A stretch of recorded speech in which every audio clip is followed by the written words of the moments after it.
बेटी जान होती है बाप की, बेटी रौनक होती है घर की।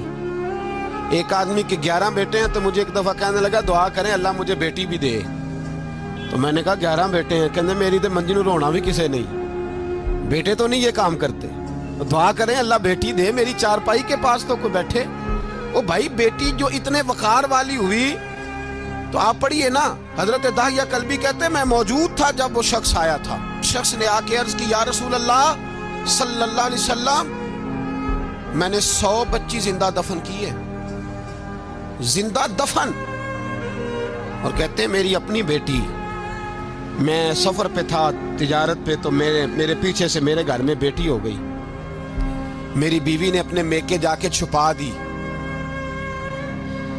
तो मैं वापस आया तो उसने कहा बच्चा हुआ था, फौत हो गया, मैंने दफन कर दिया। जब बच्ची 4-5 साल की हुई तो मुझे पता चला मेरी बेटी है। कहते मैं उसे लाया और मैंने उसे कहा मैं तेरा बाप हूँ, तुझे तोहफा लेके दूंगा, खाना खिलाऊंगा। कहते हैं वो मेरे बालों से कभी लिपटती, कभी मेरे सीने पे हाथ रखती, कभी मेरा माथा चूमती, पर मैं उसे ले गया और ले जाकर मैंने गड्ढा खोदा और उस गड्ढे में उस बच्ची को जब रखा, उसने बाहर आना चाहा तो मैंने उसके सर पे ज़रब लगाई। जब चोट लगाई तो वो दोबारा गड्ढे में गिरी।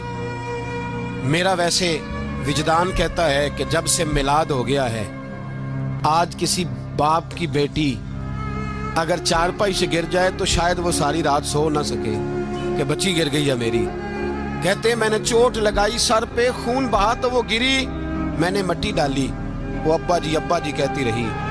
कहते हैं जब उसका वजूद छुप गया और उसके चेहरे पर मिट्टी पड़ने लगी तो उसने एक लफ्ज कहा, वो लफ्ज मुझे आपके पास लाया है।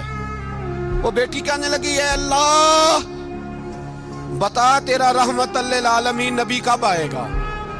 या अल्लाह बड़ी बेटियां दफन हो गईं, बड़ी माएं मंडियों में बिक गईं, गरीब बड़े लुट गए, परेशानियां बड़ी बढ़ गईं, अल्लाह बता ना तो उसे कब भेजेगा। अब कितनी देर है, अंधेरा बड़ा गहरा हो गया, अब नहीं जिया जाता, अब नहीं सहा जाता, अल्लाह तू कब भेजेगा। हजरत दाहिया कल्बी कहते हैं वो बता रहा था और नबी करीम बार बार अपनी चादर का पल्लू उठाते थे और अपने आंसू पूंछते थे, बार बार चादर का पल्लू उठाते थे और आंसू पूंछते थे, बार बार उठाते थे आंसू पूंछते थे। हजरत दाहिया कल्बी कहते हैं हुजूर ने पूछा तेरी जुर्रत कैसे हुई, तू हौसला कहाँ से लाया। उसने कहा महबूबा पता नहीं, लेकिन कुर्बान जाऊं या रसूल अल्लाह सल्लल्लाहु अलैहि वसल्लम, मैंने आज सवेरे आपके एक सहाबी को ये कहते सुना है कि वमा अरसलनाका इल्ला